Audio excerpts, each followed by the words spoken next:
Hey guys, how are we doing? Back on another video from Mother's Basement. I'm really looking forward to this. I remember last year really enjoying his top 5 worst anime of 2018, and that was really cool, coming out of the whole fact that my laptop had broken. I'd gone like a couple of weeks without being able to do anything, then coming back to that was fun. The only issue I think I'm going to have for this video is I don't think I'll have seen any of these, but I know that he'll make this funny anyway and describe why they are on this top 5, so this is going to be fun. I don't know what's on the top 5, so I might be surprised and might have watched these. I've not done too well in 2019, but I'm promising in 2020 I'm going to watch a lot more stuff as it comes out and get into a lot more things coming out this year. So let's check out the top 5 worst anime of 2019. Around this time a year ago, I went through Untold Suffering to put together a list of the worst anime of 2019. Oh god, yeah, that was terrible looking An conception. experience I never want to repeat and something I would never wish on my worst anime. But a stupid lot of people watched that video, and I gotta eat, so I guess I'm doing it forever now. Oh man. This year did give me some pretty good bad anime to choose from, like that show about a lonely middle school teacher and his time-traveling 14-year-old grandma wife, Nobunaga Sensei's young bride. What? You know, the one where the entire plot of the second episode is a little girl visits an older man's apartment to get naked and talk about how dumb age of consent laws are. Oh god. No? What? Ringing any bells? Jesus. There's also Ueno-san Mabukyo, a lighthearted romantic comedy about a science prodigy sexually harassing her oblivious classmate until he goes out with her. No, really, that's the premise. What if Senku was a girl and also a sex pest? God. The first joke in the show is she tries to make him drink her pee. Now, for the sake of my own sanity, I've chosen to limit these rankings to full-length anime only, so neither of those shorter series ultimately made the cut, but I have to know they exist, and they're out there. Now you do too. Anyway, if you've watched my other roasts, you might remember Handshakers, the terrible, nauseating nightmare child of the old Higurashi character sprites, the CGI tiger statue. Well, guess what? They made another one of those, and it's at the bottom of this list, so buckle up! This is the top 5 worst anime of 2019. As I said, the first show in our roasting pan today is the frigidly anticipated sequel to Handshakers, titled is that a word? Whiz? Hold on, let's put the pronunciation under it. Wid? Wise. Wise. Yep, that makes so much more sense. I'm dumb, obviously. That definitely says wise. Pronounce those letters. What doesn't make so much sense is making a sequel to Handshakers at all. And not just because it was terrible. It was also more or less a complete finished story. Alright, so there's no need to continue. Kind of left him as an unstoppable Kirito tier Mary Sue, so any follow-up would kind of feel tacked on and forced. But they did to remedy this, Wise attempts to be one of those generational sequels that picks up after a time skip with a new cast of characters who are almost exactly the same as the old ones. Yeah. In this case, the timid wannabe mechanic Tazuna has been supplanted by Yukiya, a timid wannabe DJ whose Nimrod is a sword made of CDs instead of gears, because, yeah, that's about the level of character design effort I expect. Wow, they really put a lot of thought into that. An irregular handshaker who can enter the Technicolor Thunderdrome of the Ziggurat by holding hands with anyone. Of course. Just one specific partner. Also, he's the adopted son of the BDSM weirdos who tried to murder Tazuna and Koyori way back in Handshakers Episode 1, because, yeah, turns out they were important. And that's far from the only deep-cut callback that all 3 hardcore Handshakers fans will appreciate. Wise spends a good chunk of its time catching up with such iconic characters as the Quiet Girl, definitely not Sota and Poplar from Working, and who could forget, it's time to marry your sister. Oh, damn. Yes, for those of you who've been wondering, Lily and Masaru did, in fact, get hitched after Handshakers, but it turns out he was adopted all along, so that they're not blood related, so it's fine. And it's still really fucking weird and uncomfortable. As excited as I was to see these familiar faces return, I did worry that focusing on them wouldn't leave much time to develop the new cast, but thankfully GoHands has managed to effectively balance out the show's narrative so that everyone's about as paper thin as everyone. Oh, thank God. As was the case with its predecessor, Wise is some 40% exposition, 30% people repeating that exposition to other people, 20% inane rom-com bullshit, and 10% garbage fight scenes where the it does look terrible. What is that? What is that? What are they? It's not all the same as before, though. Bringing in Horimichi Kanazawa to co-direct alongside Shingo Suzuki seems to have helped to rein in some of Handshaker's worst aesthetic excesses. Take its camera, for example. The eye-melting CGI tracking shots from the first season aren't totally gone, but they're less frequent now, and when they do appear, the camera tends to move more slowly through them, so as not to make you feel sick, yeah. The animation within those scenes is often, relatively speaking, a lot more fluid and natural than it was before. Less Link my boy and more early 2000s studio trying to figure out these newfangled computery boxes. If you can ignore the everything in the backgrounds, it almost looks up to par with one of those Studio Dean shows that didn't save anime. Sometimes. This shift toward relatively better animation and less drunk cinematography does cost the series. They really tried with that one, didn't they? With such a strong part of Handshaker's brand identity, but Wise more than makes up for that by allowing us to more clearly see the characters sliding all over the place, like pieces of 2D animation placed on top of a pre-rendered CGI video by people who don't actually know how to do that. Despite the improvements to its animation, the compositing in Wise is still some of the worst in anime. Yeah. In lieu of actual color grading, they're still using those ugly rainbow puke gradient filters to tie the lighting together, which doesn't even work half the time. Even when they are colored correctly, the characters still constantly clip through things they're supposed to be interacting with. God. Those things still look like they were ripped straight out of a PS2 game, and the wide-angle Google Street View photo backgrounds still manage to somehow look even less believable than the CGI elements. You would think that a show about a DJ would at least have competent music and sound design, but does it know? Sadly that hasn't improved much either. No. It still feels like the show's producers just bought a library of royalty-free lo-fi hip-hop beats to study/jam to, and then threw them randomly into the episode timelines with little regard for their emotional context. And I'm not really in a position to throw stones here. I did literally just loop the town music from Mega Man Battle Network under the entirety of my fall Things I Liked video, but in my defense, I'm not an entire anime studio making an original TV series. And that's what really sticks in my craw about this whole Handshakers business. It's one thing for a licensed anime to be this crappy, but original anime is another matter entirely.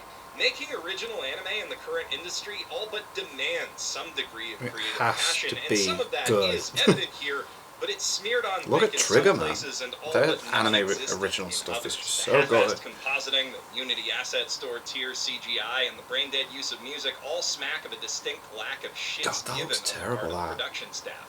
Possibly because they're not paid enough to care, but that's just an educated guess. Meanwhile, the show's writing and storyboarding teams are trying super hard. Some might say too hard, but I don't know. I applaud anyone who can get really passionate about making a statement with their art, even a dumb one.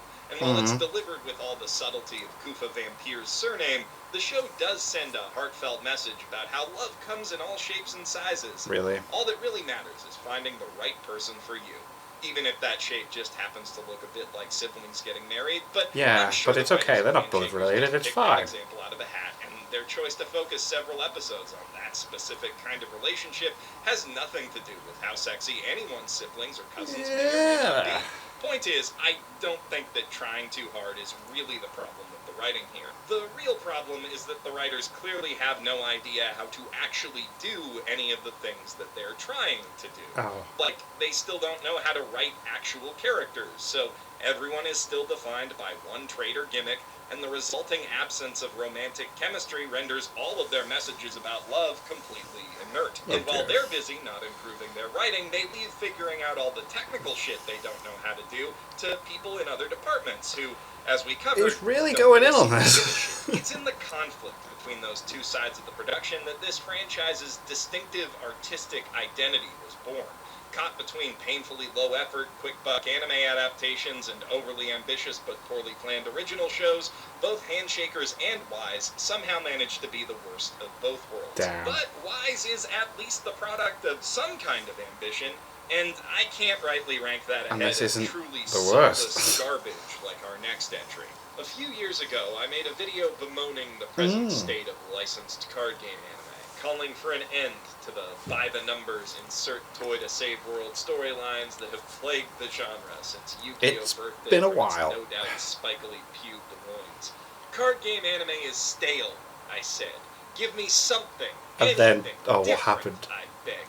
And in some dark, decaying corner of the anime industry, a lone, gnarled finger on a monkey's paw curled.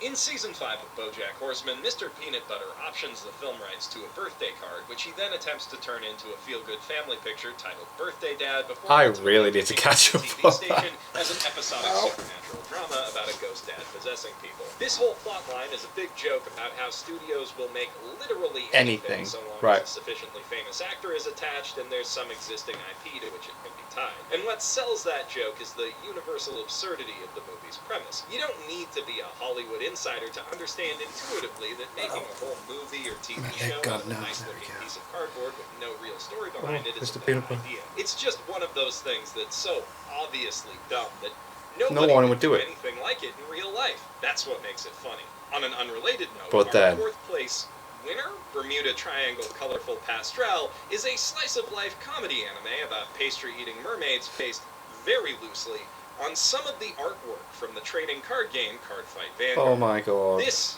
folks, is what the bottom of the barrel looks like after you scrape past all the wood. Well, actually, to be fair, I do think that there's some potential in the idea of exploring card game lore. I was to say something if, like, a show made a joke about this and then someone did it.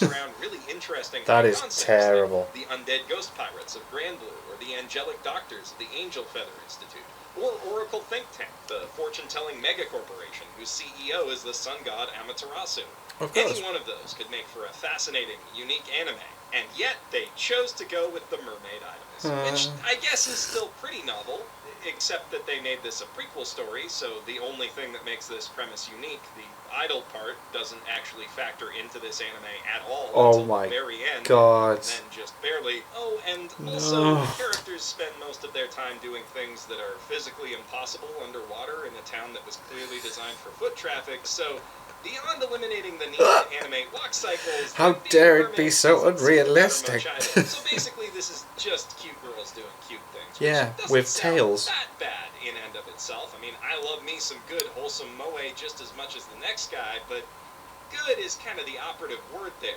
Moe is an art form. It takes a lot of care and craftsmanship to make an animated character who is simultaneously cute enough and believable enough to trigger one's protective instincts. Yes, and, must protect. Not to be too picky, but personally, not protecting I find any it of these. A bit difficult to see the cuteness in these characters or suspend my disbelief. Yeah, it's very strange. Existence when it constantly looks like their faces are melting. Like Seven Arts Pictures, not to tell you how to do your jobs or anything, but just maybe do it if better. you let your animators sleep or whatever, I wouldn't have to spend all day wondering if this mermaid colony is supposed to be situated near Bikini Atoll. Now at this point, some of you might be thinking, Jeff, you're being a weird meanie. This is clearly intended to sell a card game to younger children, and expecting it to live up to your moe standards is, being honest, a little that kind of brony of you. Some effort needs to go into stop and take a hard look at yourself. And I did in the middle of writing this, but then I also took a look at the PG-13 rating on the show's MAL page and all of the other things this studio has worked on,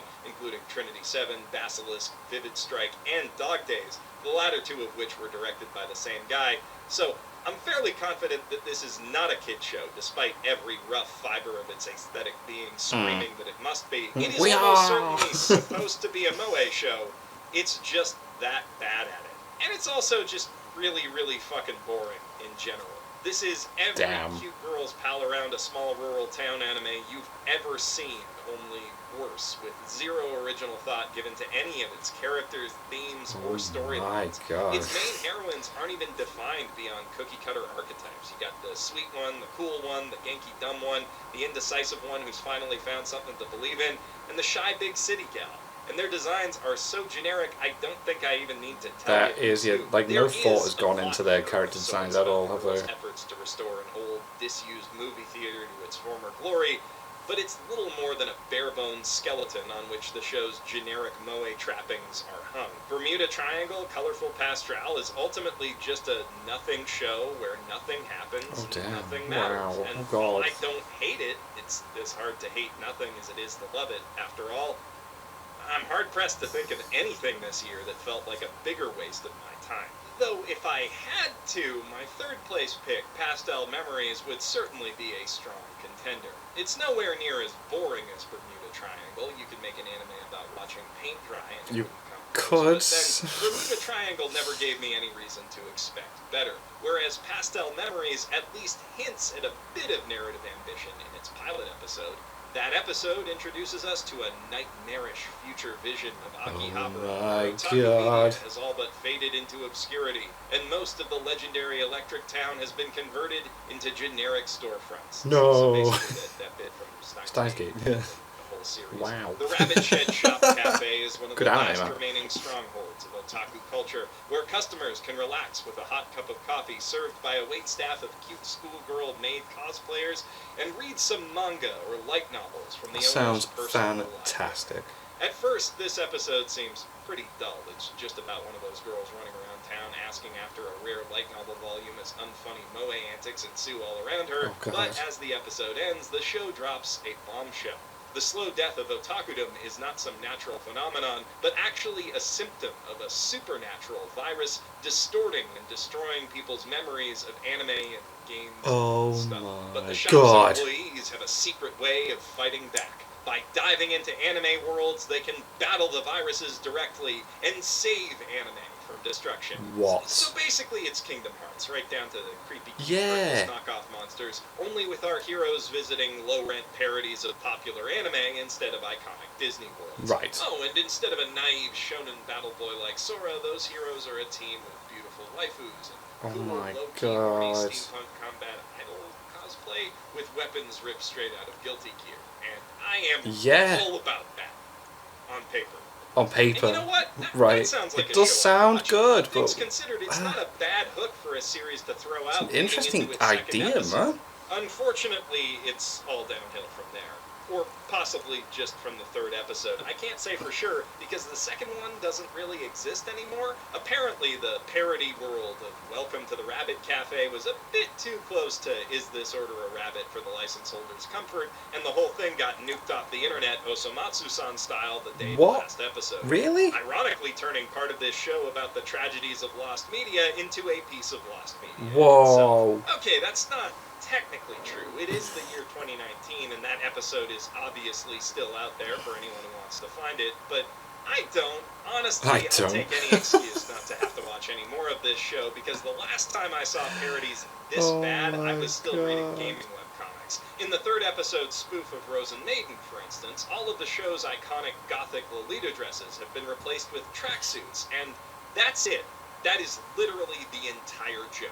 Almost every subsequent parody is equally flaccid, if not more so, and on the rare occasions that the show does come up with a that's terribly animated. Joke, like the climax of the dating sim episode where all of the girls in Not Tokimeki Memorial are turned into murderous yanderes, it invariably flubs the execution of that joke with awkward pacing, bad voice acting, terrible writing, and messy animation. Most of the time, Pastel Memories isn't quite as ugly and stiff as either Bermuda Triangle or the next show on our list, but even then, it sure ain't pretty. And given that one of its main selling points is its big cast of hot girls, gynax bouncing around in form-fitting costumes, who, if the stupid horny ED is any indication, are supposed to look more like this, that is a bit of an issue for it. Oh dear. But perhaps not as big an issue as those 12 girls' personalities, which can each be summed up in a single sentence, and which are defined entirely by one otaku hobby and one quirky moe gimmick apiece. I honestly could not tell you off the top of my head what any of their names are, let alone which one star in not each episode. memorable at all, and damn. that's not for the show's lack of effort. When it's not making a sincere effort to murder the very concept of humor itself, Pastel Memories attempts to tug at its audience's heartstrings by playing up how much anime means to people. Unfortunately, as we've established, none of these characters really are people, so to say that these cloying scenes fall flat would be an understatement. The only part of that entire Rosen Maiden episode that got a laugh out of me was the bit where one of the girls, really couldn't tell you who, gets super sad because her friends no longer remember watching the show together or playing dress up with their dolls under some random gazebo. Okay, I get that the idea here is to evoke a general feeling of nostalgia, but without any context as to who these characters are. God, why would you care? I think one of them makes a lot of cat noises. It's kind of hard to care. And that really really sums up my feelings on Pastel Memories as a whole. This shitty mobile game adaptation God damn. has some interesting ideas and some extremely gross ones too, actually. But it's all so bland and ineptly executed that I can't muster much in the way of an emotional response to any of it. Luckily, while the next anime on this list isn't any better, it is at least a lot more entertaining. Our second place finisher, Tri-Nights, is the product of a rare collaboration between anime industry legends Gonzo, responsible for last year's worst anime list winner, Conception, and Sid, the same studio that subjected us to Nobunaga Sensei's wife, who was a child. The series is directed by Tokihiro Sasaki, whose other work includes that animated Amber Alert, as well as King's Game the Animation, a show that really speaks for itself.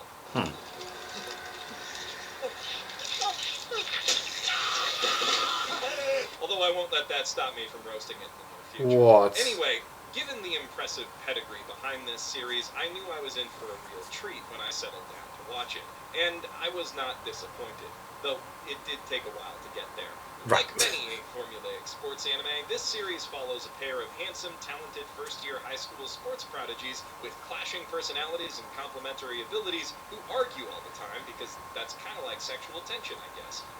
I guess it is. Together despite their differences to be good at sports and do better sports than other muscly sports boys. We must be better than sports than all the other sports people.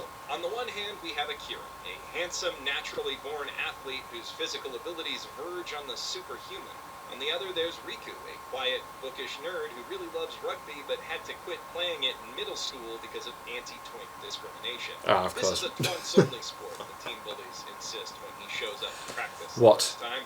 But Akira's passion and incessant stalking eventually inspires Riku to give the game another try, revealing that he makes up for his weak physique with a keen mind for the strategy of the game. Of course.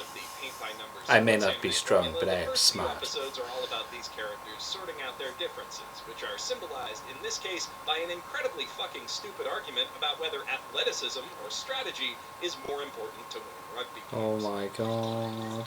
Why don't you have both? Appears to be nothing more than an aggressively average, unsubtly yaoi-baiting pretty boy sports anime. Terrible. Albeit one rendered with a bit less finesse than is typical of the subgenre. The writing is quite clumsy. The suggestive dialogue is a bit,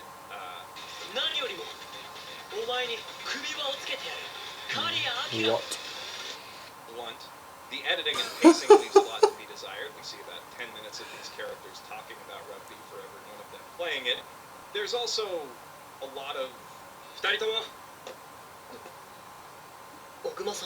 awkward pauses. Yeah, wow, what the hell was that? Noticed yet, but the animation and art isn't the best. That doesn't seem it. The flaws are fairly subtle, but anyone with a trained artistic eye will pick up on the fact that human bodies don't do anything. Yeah, they don't bend that way. While anime connoisseurs like myself will also spot the subtle ball's moving. positing errors that give away the show's otherwise seamless use of CGI. Oh god. And if you can manage to tear your eyes away from the incredibly beautiful Bishi boys at center stage, you might also notice some of the background characters are missing a few pieces. Oh my here and there. god. I don't know where this guy's face went, but I do know where the rest of him's going. Into my nightmares. Forever. Whoa, sweet Jesus, Conan moves! It would be easy to fill out this entire roast with nothing but cheap jabs at the show's production values. It is kind of just leaving itself wide open to it. Like, metaphorically speaking, this show is basically just standing there with its arms spread, pathetic, longing, slack-jawed look on its face, staring at me almost like it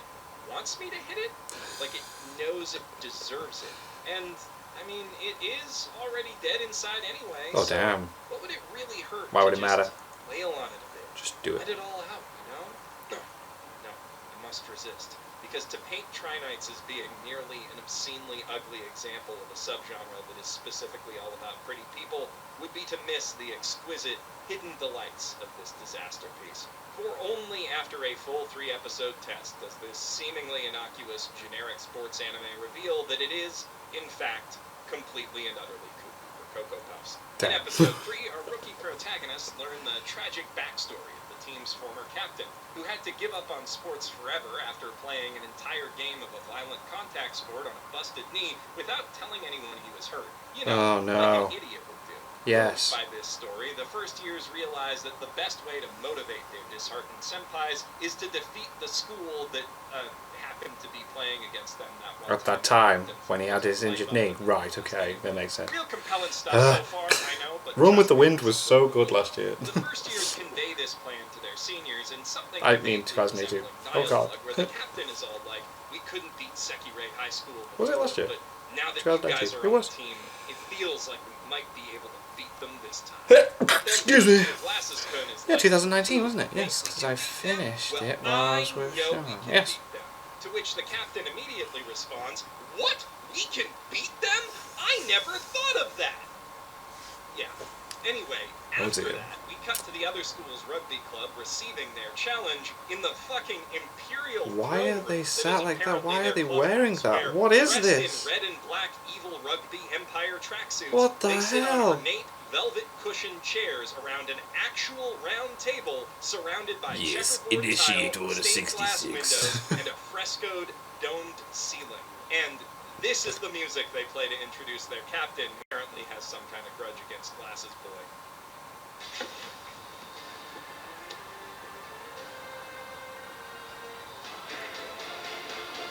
Way too much.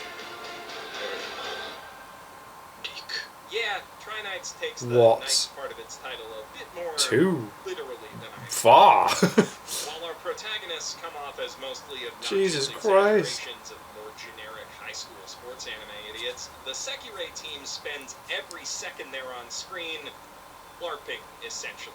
Lots of dramatic bowing and gesturing, formal language, rallying dear and charging on God. the pitch like an army, that sort of thing. They really commit to the bit. And I'm pretty sure the show thinks this is supposed to make them look cooler and intimidating somehow, I'm just thinking, which what? only makes it funnier. Oh my god, This look show at that. kind of does a better job making fun of itself than I ever could. I'm learning that's one of Sasaki's strengths as a director. So I'll leave this at that for now and encourage you to check out the rest for yourself the next time you have some hammered buddies and intoxicants handy. Sorry I didn't get this out before New Year's Eve. Before we get to crowning our champion, I do have a few Honorable dishonorable mentions? mentions. Right, dishonorable. Mention. For those of you Love it. who want to know more about bad anime, for Yes, please. reasons, Go on. Magical Girl Spec Ops Asuka is perhaps the edgiest iteration of the edgy Magical Girls concept to date, and if you're looking for a hilarious hate watch, it is a fun one. So is Assassin's Pride, and if you haven't seen my roast of it yet, That is meant to be watch it bad. after this. Grimm's Notes, the animation, is basically Kingdom Hearts at home, but even I'm less sure. Yeah, sensible. I watched the first few episodes of that and Don thought, Quixote's wow, not this is Grimm's fairy bad. tale. Yes, I Remote did watch some of Friends that. Season What is 2 was not as that? bad as everyone expected it to be. Oh my after they fired God. the only guy who made the last one good. Stand by Heroes. Piece of Truth has perhaps the least appealing high concept I've ever seen in an anime. It's an otome game adaptation where all of the love interests are narcs. You know, the fun cops. And it very nearly made this list on the strength of that pitch alone, but sadly, it's mostly just boring and unexceptional. I was also tempted to throw Do You Love Your Mom and her two-hit multi-target attacks on here after it got a little, some might argue, predictably incesty, but I didn't want to make this video oops all isekai, and there were plenty of other strong contenders representing the genre. Picking just one to feature was actually a real challenge. Isekai The Magician, standout, yeah. at least as far as the internet's concerned, seems to be Ari Ferretta, which is a bit of a disaster, though nothing quite like the one that happened behind the scenes. From what I've been able to gather, the original light novel's author, Ryo Shirokome, was purportedly unhappy with White Fox's interpretation of his characters, and his complaints led to their work being scrapped and production switching studios just a few months before the show's originally scheduled air date of April 2018. Damn. The very predictable result of that decision was that new director Kinji Yoshimoto had a year and a half to remake the entire show more or less from scratch at a less established studio with less money. And it shows. It really shows. Oh my God. Particularly in the abysmal first episode. But underneath the bad, underlit animation, the terrible CGI, the giant enemy crabs, and the jittery pacing, Ari Ferretta does at least have a story with characters in it, like men and women with personalities who aren't the protagonists. Oh some my of whom make God, in what? character decisions that affect the story in meaningful That ways. sounds That's insane. something I think more anime should do. Whoa. Also, the OST We'll get. is straight fire.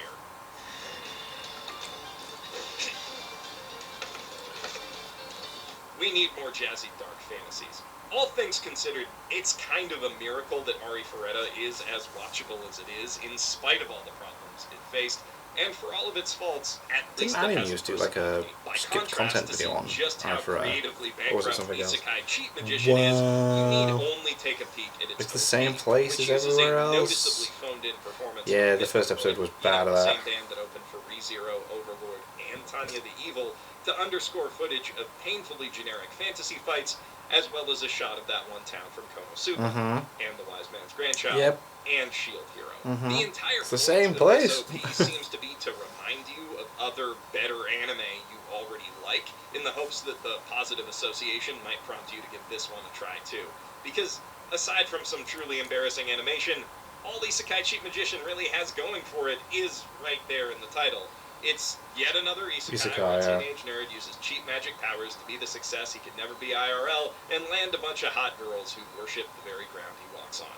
It adds exactly one wrinkle to that formula by having his childhood friend come along for the ride and making her slightly less OP than he is, which has the potential to create some interesting conflicts by, say, having her be more eager to return home than he is, just for example, but then it immediately squanders that potential by just making her another subservient girl in his harem.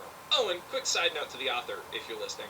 I get that you probably spent a lot of time coming up with backstories and names for all the towns in this fantasy nation of yours, and I commend the effort. I think that's really cool. But just a suggestion, maybe having the characters sit down, point at a map, and rattle off those backstories from memory isn't the most organic or That doesn't sound interesting way at all. of conveying that information to your audience. Just a thought.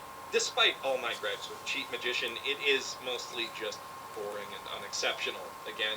And while it's doubtless one of the worst made anime this year, speaking personally, there's one in particular that I think is way worse. Right. To Here its we go. credit, our first place loser, High School Prodigies Have It Easy Even in Another Oh World, my God. does at least do something a little different with its No, isekai I've premise. seen stuff about Instead this. of I've watched the one first episode and I was just like, audience this insert is protagonist bad. coming to another world from Earth, we have 7 who represent a wide range of skills, specialties, and personalities, all working together to improve the strange world full of oddly hot elf and dog people they live in. There's Tsukasa, a political genius who killed his dad, Shinzo Abe, I think, to become the Prime Minister of Japan at 17. Masato, a brilliant businessman and the richest teenager on Earth.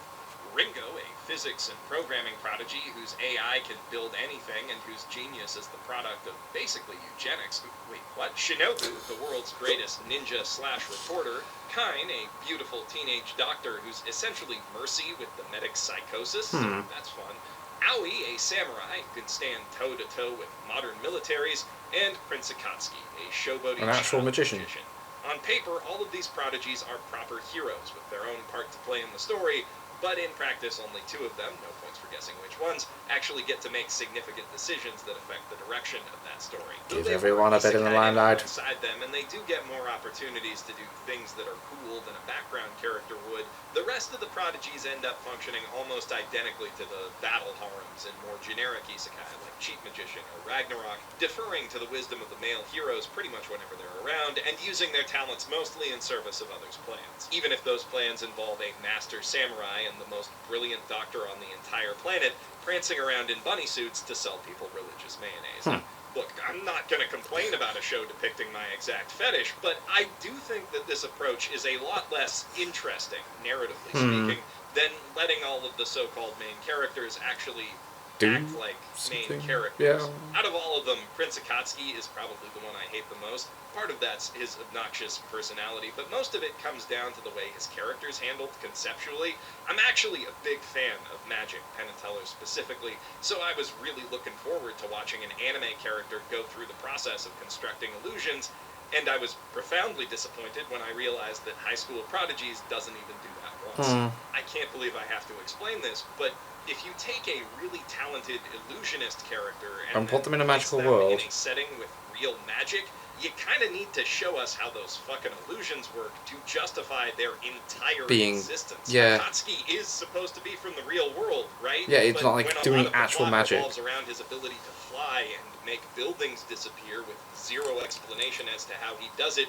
That kind of renders the magic system irrelevant and makes it all but impossible for me to suspend my already That's very, very bizarre, yeah. Despite these issues, the anime does have its good points. The animation's consistently well done, especially when it comes to fan service and action scenes. Those action scenes are pretty well directed, at least compared to their competition, and the script is decently written in the sense that a lot of the jokes land and are pretty funny. Also, on a conceptual level, I think the characters are unique and interesting, even if the execution of those concepts isn't the best, and they just end up falling into anime tropes a lot of the time. If I were judging these series on their technical merits alone, I don't know that High School Prodigies would have even made this list, let alone topped it. But you know, I just got a real bone to pick with this show, a bias against it, if you will. Because putting everything else in its story aside, boy, golly gee whiz, are its politics specifically ever done.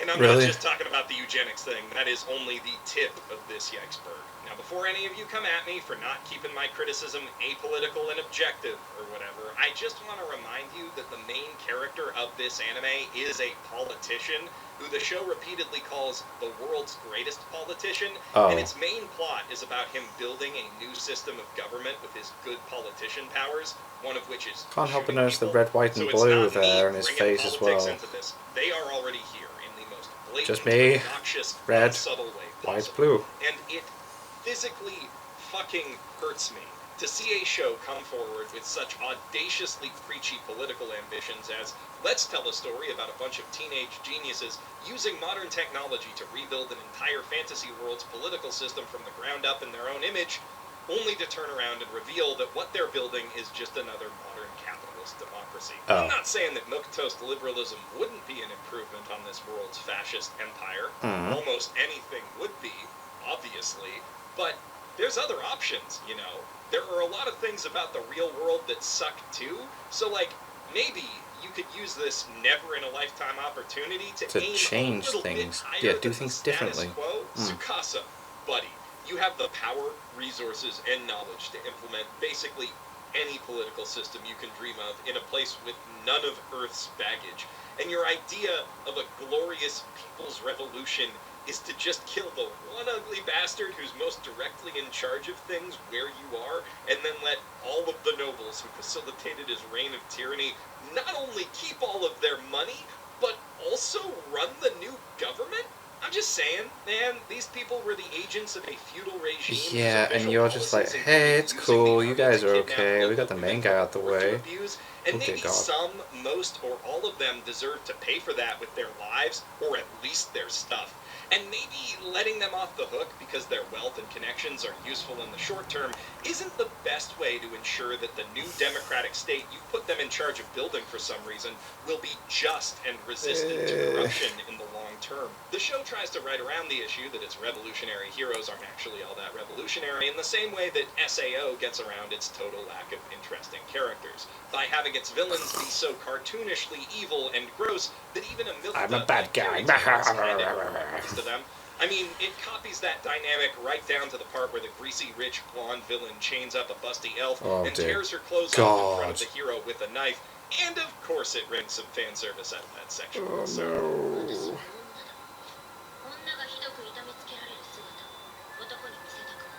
Hey, writers, if you understand why that exact thing is bad, then why are you doing it with your show that you wrote? This stuff is gross and lame enough in your standard power fantasy anime, but it's a particularly pernicious writing trick to employ in such a preachy, politically charged plot, because it ends up implying that the problems in this world are purely the result of a few inherently bad people holding power. The hierarchical power structure they're abusing, meanwhile, is framed as a morally neutral tool that you don't need to worry about so long as an inherently good person's in charge of it.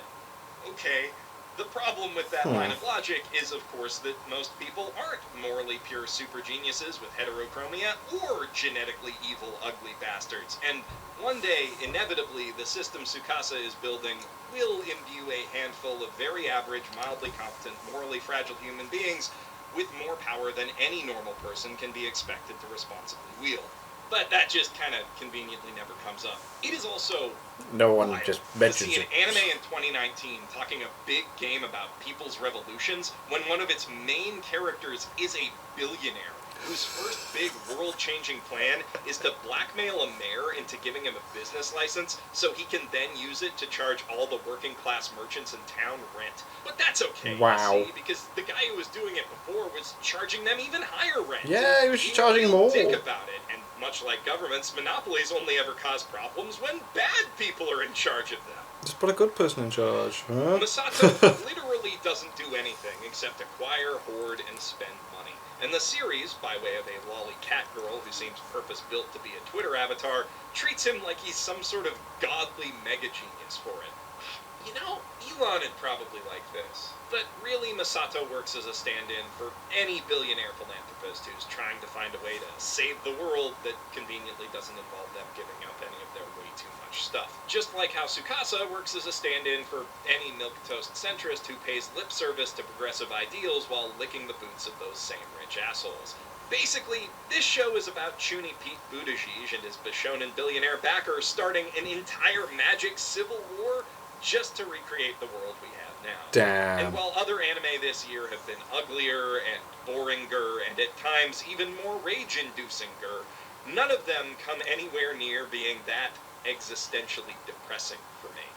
To think that an artist could go to the lengths of constructing an entire anime fantasy world and writing out a grand serialized epic narrative about its utopian evolution, only to end up saying, yeah, this is as good as it gets, because for all that imagination they've failed to dream up anything better, that kills me a bit inside. That is a bit sad, isn't it? It's like, hey, we're in this magical place, let's just recreate where we came from. But no, actually that is what I'm saying. Bernie Sanders should be in this anime.